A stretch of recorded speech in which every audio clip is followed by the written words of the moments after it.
What's up, YouTubers? Another day working on the pile. We're going to install a boost gauge and EGT Pyro. Alright, right in here is where we're going to install our exhaust probe. So you guys see that hole right beside it? That one, I'm going to blame that on my daughter. She started drilling that one. Not really, but for the purpose of this video, it's going to be her fault. You alright with that? Yeah.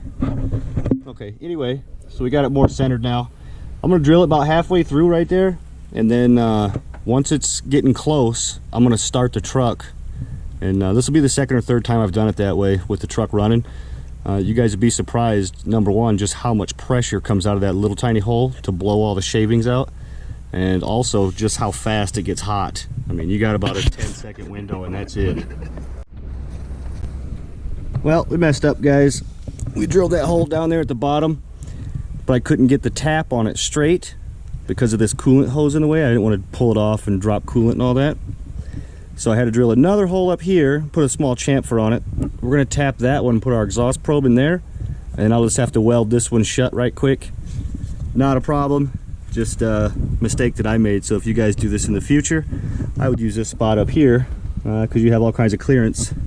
Get your taps and everything in there. So we're just mocking it up right now.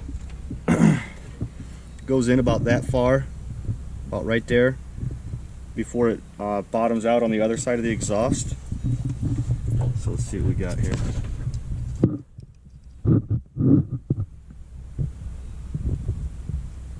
How far is that? That's roughly 2 1/8 inches. 2 1/4. So I figure we'll have it, we're gonna mark it with a Sharpie. Probably get it somewhere out here in the 1 1/8 range.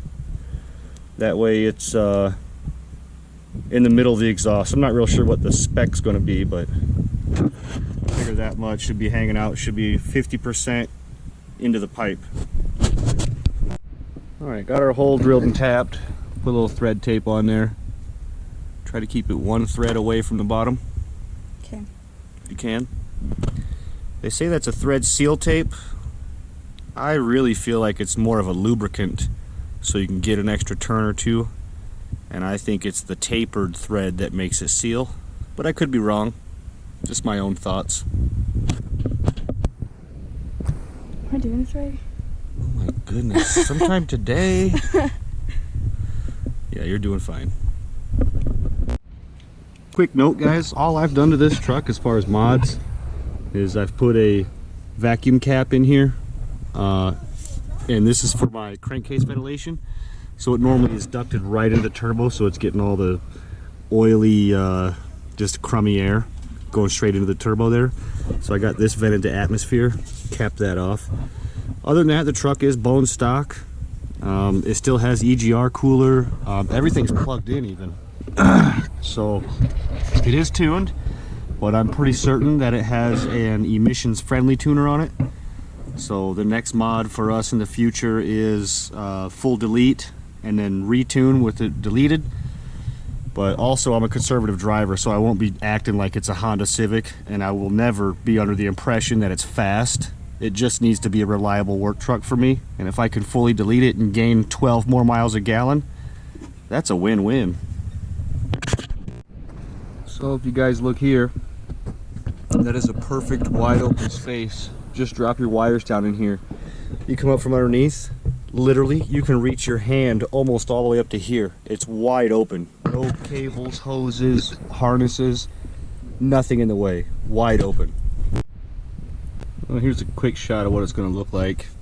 We got boost, pyro, and of course factory gauges. I just got them mounted. Like I said, we're still running wiring, all of our tubing and stuff out. So I don't know if we're gonna get it done today. We're running out of daylight. We got about, well, we got maybe 2 hours left. We'll see how far we get. Got this golf cart for free. Needs batteries, which we're not gonna do because we're on solar and we don't want to afford that sort of electrical draw to charge it all the damn time. Got a side-by-side over there for fixing a Toyota. Trying to give you guys can see what I'm talking about. Anyway, no brakes. Steer's great though. You gonna take it down the bottom 40? I'm gonna try without dying, yeah. Yeah, try not to die. and I'll give you a push, and then I'll follow you down there in the side-by-side so you have a ride back. Oh, God. Watch where you're going.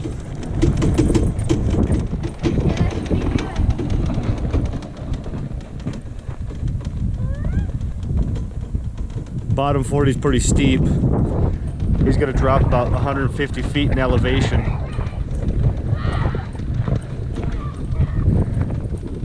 You're doing good, bud.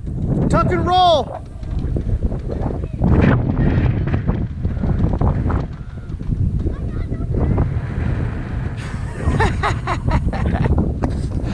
He's gonna hit a tree. We're going on a rescue mission now.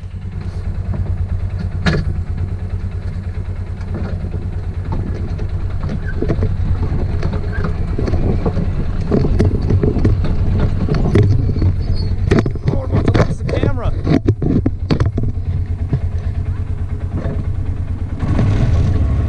Did you die?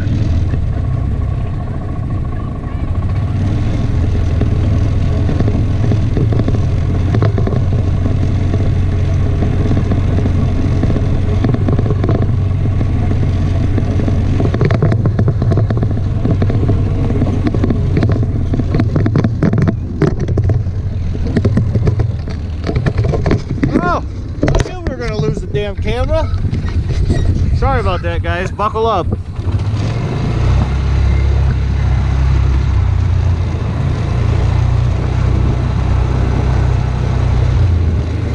We need a little boost or what? It's going. Dad, there's no brakes. There's no brakes at all? It don't work. Well, buckle up.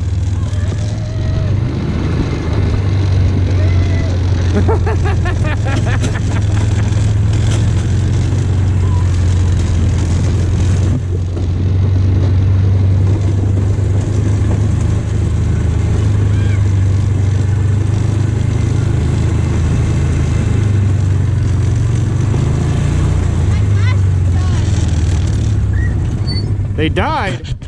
They're in this freaking golf cart. Did they bail? I might have ran them over. Hold on.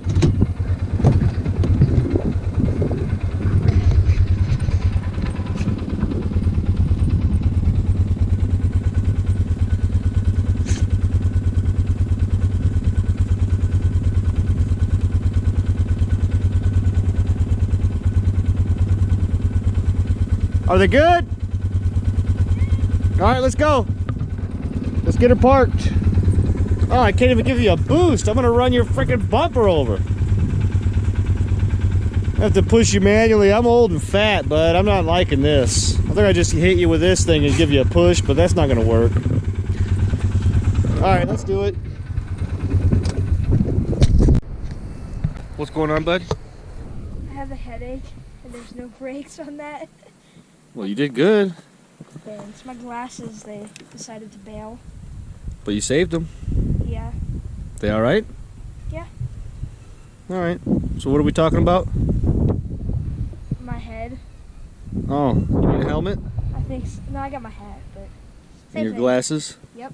Okay. You did good. Thanks. New day. We're finishing wiring up our lights, our gauges, I mean. Boy here, he's pulling this bottom kick panel off. We're gonna take this panel loose up here so we can get to this headlight switch. That's where I'm gonna plumb in for my 12-volt switched light source. And I think I can also pick up ground right there. Got our exhaust temp probe and boost tube through that grommet for the main harness. This helped out tremendously. Just get an old ink pen that you can tear apart. I was able to stuff this through the hole and then run my boost tube right through the middle of it. And then we pulled it all through and pulled the pen out. It's mocked up. We got our 12-volt switch source here. We tried to test it. We honestly can't tell if it's lighting up or not. It's so freaking bright out. So now we need to find a 12-volt switched power source for our red wire. And we need to install the boost fitting, which is right here. And I had a bunch of fittings and stuff out of my stash to see if I could do a drill list install. So I'm gonna take this fitting out and plumb into that with a T, but this is not like a pipe thread, it's just a straight thread. So we're gonna have to take this off and drill and tap this. Tapping the intake horn right now. Would have liked to have done a drill-less type installation with some of these fittings plumbed in over here to, I believe it's intake air temp sensor. But that didn't work, it's not the right thread, so we're stuck doing it this way. Well, just getting all this buttoned up. We've got her tapped and everything for our boost. And the neighbor guy came over. What do you got there, bud? Deer antlers. Stay back a little bit so we can get them all on camera. Pretty good, huh? Got you a set of them. Those are some big ones. Cool, man. Well, now we're gonna move the truck over to the welder, and we're gonna weld out this little bitty hole over here in the exhaust. Not sure if I want to do it.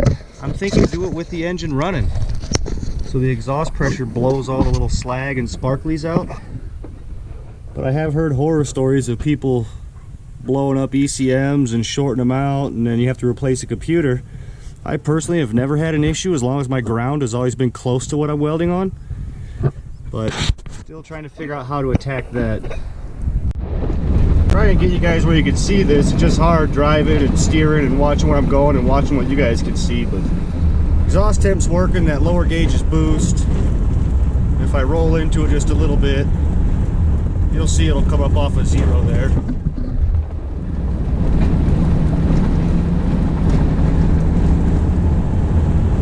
There we go, about 10 pounds. So everything seems to be working all right. Another thing, guys, second gear, about 1500 RPMs. I can't believe how hot this thing runs compared to my Duramax. I'd never see 800 unless I was going uphill under load, you know, like trying to accelerate or something like that. This thing's hitting 900, literally 12 miles an hour. Second gear, not lugging this thing at all. And it's trying to creep up to 900 degrees on the exhaust temp. Seems a little high to me. I'll have to dig into it. Maybe that's just how these 6.7s run. Maybe they just run hot with all the regen and all the bull crap on it. But I do have my delete stuff coming. I only got half of it, so I can't do nothing yet, although I am getting pretty antsy. We're just idling right now. Engine's almost warmed up. We're just a hair, we're about a third or a quarter of the way warmed up, I guess. Hanging out at 600. This is just dead idle in the driveway right now. Let's turn the exhaust brake off. I don't know if that's going to make any difference. I'll bring you back, guys, back in a few minutes with the exhaust brake off, see if it settles any lower than that. Yeah, I've been idling for a few minutes with the exhaust brake off. It barely dropped, not even a needle's width. This is something I'm going to have to get used to. Like I said, my Duramax there was really nothing to delete. I mean, I blocked off the EGR. It was an 06, you know, there was no emission stuff on it. But I had it tuned on the toe tune all the time, gauges and all. That thing would never, I mean, idling 300 degrees all day. It didn't matter if it was dead of winter, dead of summer, it didn't care. 300 degrees. Ran generally cool. I'd hit about 1200 degrees pulling a big hill or a long hill with my trailer. But I feel like this one, driving the exact, and I'm a conservative driver, but I feel like with this setup, driving that exact same way, I bet I'll be seeing 1400 degrees, 1500 all day long. And I don't drive it like it's a race car. So I'm gonna have to get used to that, maybe dig into it and see. We are falling a little, we're almost to 500 degrees now, but still, it just seems like this thing likes to run hot. Well, just a quick follow-up, guys. I was able to get that, move that coolant hose off the turbo just a hair and tighten it back up. So we got a tap in there, so we just plugged that first hole that we made. Didn't have to worry about welding it. I would have rather have had to weld it if I had to. I would have rather done that with the engine running, just for that exhaust pressure to blow all the stuff out. But also, you know, if it wasn't for bad luck, I'd have no luck at all. And for me, it'd probably crap out the computer, and then I'd be out of computer. Anyway, it's all buttoned up.